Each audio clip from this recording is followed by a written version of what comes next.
Okay, so 5 parameters of JVP you should assess.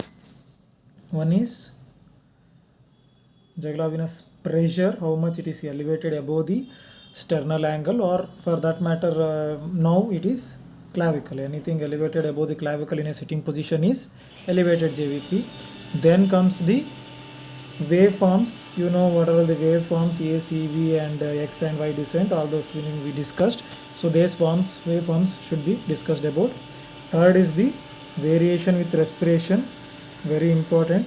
Variation with respiration, if it is there or not.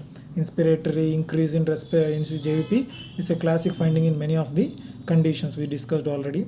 Fourth is hepatojugular reflex, one of the very important findings seen in incipient, that is impending RV failure or RV failure which has been decompensated, or another classical finding is LV failure which is also decompensated or compensated, where you will be finding only PCWP elevated on hepatojugular reflex. That is one which will where you can find that the RV failure or LV failure was there.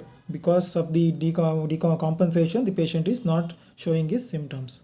And last is the auscultation for bruit or murmurs or thrill. Okay, auscultation and palpation. So these are the 5 things you should be looking for. So first thing is, how will you differentiate between carotid and jugular? You know the tables already. I know that you will be knowing what is jugular, how will you differentiate from jugular and carotid. But few things very important during the clinical examination, because you will tell the differences between jugular and carotid. Immediately the examiner sometimes will ask 2 or 3 things to demonstrate. What are the things he will tell to demonstrate when you tell the differences? Usually what you will tell that you will be seeing 1 pulsation in carotid, 2 pulsation in JVP. Second is, there is a rapid outward movement in carotid, there is a rapid inward movement in jugular. Third is, carotid is palpable, JVP is not palpable. Fourth is, pulsation is unaffected by the pressure on the root of the neck. This is very important, root of neck. So this is very basic question which the examiner will ask. Where is the root of neck? This is the neck, this is the mandible, this is the clavicle, this is the angle of Lewis. So where is the root of neck? Many times what the students will do is they compress here.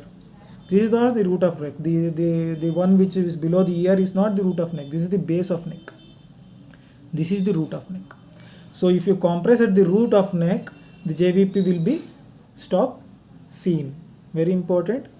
Once you compress at the root of the neck, by the pulsation unaffected, pulsation will be lost. Okay.